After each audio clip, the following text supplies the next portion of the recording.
வணக்கம் and welcome to cricket Challengers Tamil channel. இந்த வீடியோலயும் நம்ம வந்துட்டு ஆர்சிபியிலிருந்து லேட்டஸ்டானதை பார்க்க போறோம். ஸோ ஃபர்ஸ்ட் விஷயம் என்ன அப்படின்னு பார்த்தீங்கன்னா, நம்மளுடைய தி ரியல் மான்ஸ்டர் வந்துட்டு ஸ்ட்ரைக் ஆகிருக்கிறாரு. அதான் நம்மளுடைய லியாம் லிவிங்ஸ்டனை பொறுத்த வரைக்கும் இந்தியா வர்சஸ் இங்கிலாண்டோட அந்த T20 சீரீஸ்ல ஆடிட்டு இருக்காரு. ஃபர்ஸ்ட் 2 மேட்ச்லயும் ஒரு ஃபிளாப் ஷோ ஆனதுக்கு அப்புறமா லியாம் லிவிங்ஸ்டன் தேர்ட் T20 மேட்ச்ல 24 பாலுக்கு 43 ரன் சொல்லி ஒரு வேற லெவல் இன்னிங்ஸ் ஆடி இருக்கிறார். அது மட்டும் இல்லாம ரவி பிஷ்னாயோட ஒரே ஓவர்ல தலைவன் வெறித்தனமான வந்து பாத்தீங்கன்னா 3 சிக்ஸர்ல அடிச்சு பறக்க விட்டாரு. மொத்தமா வந்து அவருடைய 43 ரன்ல பாத்தீங்கன்னா ஒரே ஒரு பவுண்டரி தான், மீதி 5மே வந்து பாத்தீங்கன்னா சிக்ஸர் தான். லியாம் லிவிங்ஸ்டன் வந்து டோட்டலி அந்த இடத்துல நமக்கு ஸ்பின்னும் போட்டு சப்போர்ட் பண்ணுவாரு. உங்களுக்கு வந்துட்டு ஹெவியான ஒரு நல்ல ஒரு ஆல்ரவுண்டர் தான் லியாம் லிவிங்ஸ்டன்.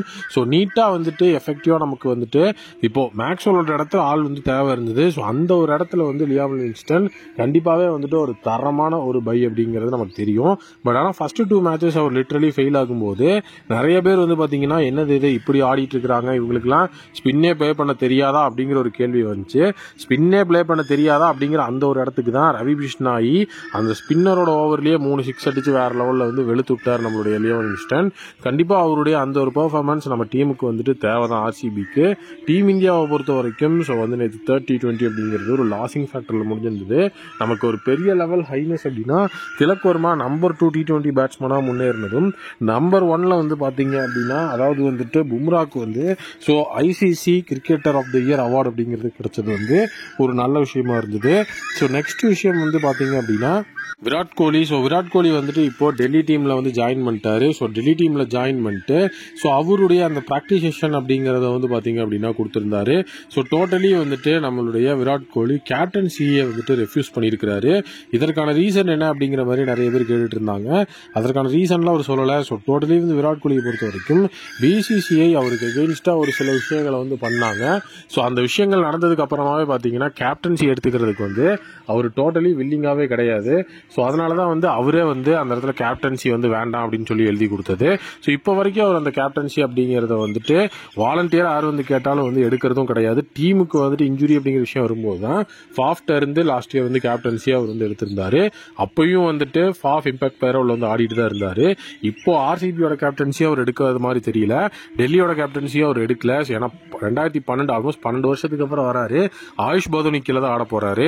ஸோ பிராக்டிஸ் செஷன்ல வெறித்தனமா வந்துட்டு நம்மளுடைய தலைவன் ஆடி இருந்தாப்ல.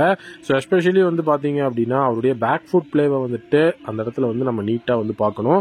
ஸோ அந்த ஒரு இடத்துல அதிகமான ட்ரைனிங் இருந்தது. அதுக்கப்புறம் வந்து ஸ்பின்னர்ஸுக்கு அகெயின்ஸ்டா ரொம்ப அதிக நேரம் வந்து ஹார்டா வந்து வேற லெவல்ல வந்து பிராக்டிஸ் பண்ணியிருந்தாரு.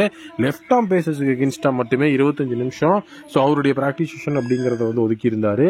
ஸோ டெல்லி கண்டிப்பா வந்து ஒரு எஃபிஷியன்டான டீமா இவர் வந்ததுக்கு அப்புறம் இருக்கும்னு நிறைய பேர் வந்து எதிர்பார்க்கறாங்க. ஏன்னா டெல்லியோட மேட்சஸ் எல்லாம் வந்துட்டு ஸ்ட்ரீம் பண்ண முடியாதுன்னு இருந்த அந்த ஒரு இடத்துலயே ஃபேன்ஸ் எல்லாம் போராட பண்ணி அந்த இடத்துல வந்து டெல்லி மேட்சை நமக்காக லைவ்ல ஸ்ட்ரீமும் பண்ண போறாங்க.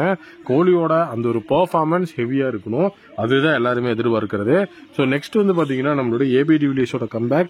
ஏபி டிவிலியர்ஸை பொறுத்த வரைக்கும் 2021 ஐபிஎலுக்கு அப்புறம் அவர் வந்து ஐபிஎல் ரிட்டையர்மெண்ட் அனௌன்ஸ் பண்ணிட்டாரு. இன்டர்நேஷனல்லையும் அவர் வந்துட்டு இப்போ இல்ல. ஸோ இப்போ ரீசெண்டா வந்து லாஸ்ட் வீக் வந்து ஏபி டிவிலியர்ஸ் என்கிட்ட வந்து இன்னும் கிரிக்கெட் இருக்கு அப்படிங்கிற மாதிரி சொல்லியிருந்தாரு. அப்போ ஏபி டிவிலியர்ஸ் மீண்டும் ஐபிஎல் ஆட வராரா அப்படிங்கிற மாதிரி நிறைய பேர் கேட்டுட்டு இருந்தாங்க. பட் ஆனா இப்போ வந்து ஏபி டிவிலியர்ஸ் வந்துட்டு எங்க ஆட வராருன்னா லெஜண்ட்ஸ் சாம்பியன்ஷிப் அப்படிங்கிற அந்த ஒரு டோர்னமெண்ட் இருக்கு. ஸோ அதுலதான் ஏபிடி கம்பேக் கொடுக்க போறாரு. எப்பவுமே அந்த டோர்னமெண்ட் வந்து ஜூலைல தான் நடக்கும். ஸோ இந்த டைமும் வந்து ஜூலைல தான் ஷெடியூல் பண்ணியிருக்காங்க. So game changer south Africa அப்படிங்கிற அந்த டீமுக்கு கேப்டனா இப்போ நம்மளோட ஏபி டிவிலியர்ஸ் வந்து ரிட்டர்ன் ஆகுறாரு. டீம்ல already Imran Tahir, ஜாக்கோஸ் Kallis, hips அப்படின்னு சொல்லிட்டு தரமான சவுத் ஆப்பிரிக்கன் பிளேயர்ஸ் வச்சிருக்கிற டீம் தான் அது. ஸோ இப்போ ஏபி டிவிலியர்ஸோட கேப்டன்சியும் நமக்கு கிடைக்க போகுது. நாட் ஓன்லி அவர் பிளேயரா மட்டும் ரிட்டர்ன் ஆகல, கேப்டனாவும் வந்துட்டு உள்ளுக்குள்ள ரிட்டர்ன் ஆகுறாரு. ஸோ ஏபி டிவிலியர்ஸோட ரிட்டர்ன் கண்டிப்பா அந்த டீமை ஒரு மிகப்பெரிய லெவலில் ஸ்ட்ரென்தன் பண்ணும்.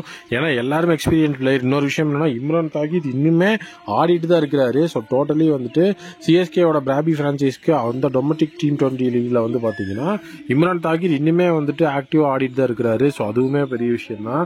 ஸோ இப்போ நம்மளுடைய பேபி ஏபிடி அப்படிங்கிற மாதிரி அந்த சுச்சுவேஷன்ல ரீப்ளேஸ்மெண்ட் பிளேயர் எல்லாம் நம்ம நிறைய பேரத்துல பேசிட்டு இருந்தோம். பட் ஆனால் இப்போ ஏபி டிவிலியர்ஸோட கம்பேக்கே நமக்கு வந்துருச்சு. ஸோ அதனால கண்டிப்பா இதெல்லாம் ஒரு பெரிய விஷயமா நம்ம பார்க்கணும்.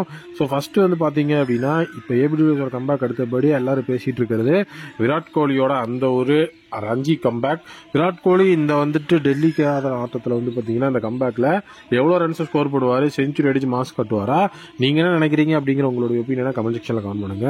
வீடியோ பிடிச்சிருந்தா மறக்காம சேனல் சப்ஸ்கிரைப் பண்ணி பக்கத்துக்கு பள்ளிக்கான வச்சுக்கோங்க. மீண்டும் ஒரு புதிய மீட் பண்ணுறேன். Thank you, take care and bye bye.